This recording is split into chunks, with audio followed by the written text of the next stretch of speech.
ప్రేక్షకులందరికీ నమస్తే. గురుకులంలో మరో 5 విద్యార్థులపై ఉపాధ్యాయుడి లైంగిక వేధింపులంట. విద్యార్థులు మగ పొరగాలు ఎమ్మడి జరిగింది ఎవరైనా ఆయన ఈడు మొత్తం పాడైపోను. గతంలోనే 5-6 ఎమ్మడి పడితే పాడైపోను 7 కాడికి ఈపు సాప్ చేసి లోపలేసిరు, ఉద్యోగం తీసేసిరు. ఇక ఆయన పెంట తవ్వుతా ఉంటే పెంకిసి వెళ్తేనే ఉన్నాయి, పాడైపోను. మర్చిపోయారు అయ్యేమి. ఓ వారం 10 రోజుల కింద అనుకుంటా, వారం 10 రోజులు అయింది. అడంగిడంగా నెల ఏమైందో పాడైపోను. చదువు చెప్పురా పంతులే అంటే చదువు పక్క పెట్టి పొరగాళ్ళ జరుగుతుందట. ఎవరెవరు ఎర్రపచ్చగా ఉన్నారు, ఎవడెవడు పొరగాడు జర కండబట్టి ఉన్నాడు, ఆ పొరగాళ్ళని పిలుస్తారంట. పొరగాళ్ళని పిలిపించి ఇంకో గీ పని చేసుకుంటూ తిరుగుతారంట. ఆ ముచ్చట తెలిసి పెద్దసార్లు చెప్పేసారా, పెద్దసార్లు చెప్తే వాళ్ళు ఎంక్వైరీ చేసి ఆ తర్వాత ఆయన ఉద్యోగం తీసే సంగతి తెలుకుందే కదా. ఇంకా తవ్వుతావురట, ఇంకా తవ్వుతావు అంటే కొత్త బయటపడుతున్నాయట. ఇంకా 5 పొరగాళ్ళు వచ్చిరట. ఓసారి ఆలే కాదు మేము కూడా ఉన్నాం లైన్లు అని చెప్పిరట.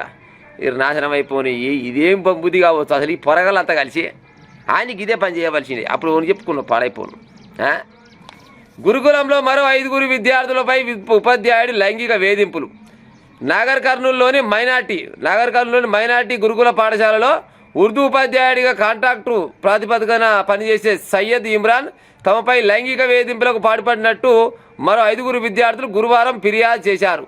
ఇటీవల ఆ ఉపాధ్యాయుడు ఓ విద్యార్థిపై లైంగిక వేధింపులకు పాల్పడినట్టు అతడి తల్లిదండ్రులు ప్రిన్సిపాల్ ఆనంద్ గౌడ్కు ఫిర్యాదు చేశారు. దాంతో ప్రిన్సిపాల్కు విచారణ జరగగా వాస్తవాలు వెలుగులోకి వచ్చాయి. అది తెలిసి మరో 5 విద్యార్థులు కూడా తమపై లైంగిక దాడులు జరిగినట్టు ఆయన దృష్టికి తీసుకొచ్చారు.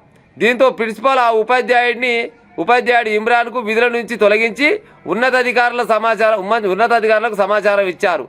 విద్యాశాఖ ఉన్నతాధికారులు ఈ సంఘటనపై విచారణ చేపట్టారు. మరోవైపు ఇంటెలిజెన్స్ పోలీసులు కూడా విద్యార్థులు వారి తల్లిదండ్రులు ఉపాధ్యాయులతో మాట్లాడే వివరాలు తెలుసుకుంటున్నారట. ఏది తెలుసుకున్నా కానీ ఇప్పుడు మైనర్ గురుకుల పాఠశాలట దాదాపుగా అంతా ఉన్నోళ్ళు అయితే ఏం పోరు, అంత పెద్ద పొరగాలే పోతారు. ఏమెక్కర పోయినట్టు చదువుకుంటున్నందుకు పోయినట్టు.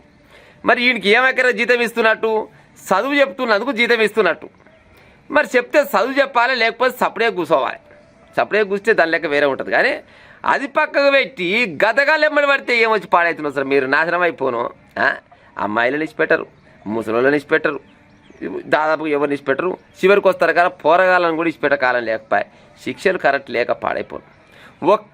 ఒక్కని కొనబోయి గిసబోయి కట్టకు మంచిగా ఆనందం పెట్టి దాంతో పాటు గిత తేజకారం పెట్టి ఈ గుగ్ల పాఠశాలల్లో ఈ పొరగాళ్ళని గిసోని పని చేస్తావురని రోజుకు ఒక 3 సార్లు దీనికి పని చెప్తే 3 సార్లు పని చెప్తే మళ్ళా సస్తి కొడుక నీ కాలు మొక్కుతాను మళ్ళా అనడా.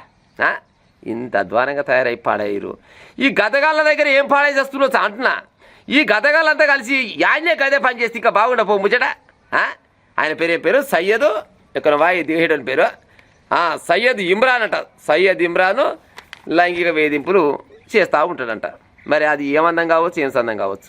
మమ్మగానే ఓ తెలంగాణ రాష్ట్ర గవర్నమెంట్ వాళ్ళు గిసవంటి సార్లు చాలా మంది ఉంటారు. అక్కడక్కడ పొరగాళ్ళని ఓడతారు, అమ్మాయిలను ఓడతారు.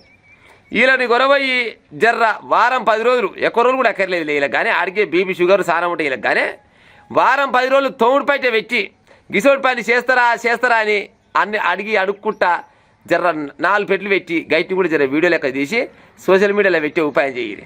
పలానా కాడ పొరగాల నాగం చేసిన పంతుల సంఘ జుడులు అని పైన తమ్మునేలు పెడితే అమ్మన కొడుక గిసోడి పని అవుతుంది రాని ఇంకోటికి పని చేసేందుకు గిది పడి సపడే కూర్చున్నామో పాడైపోను.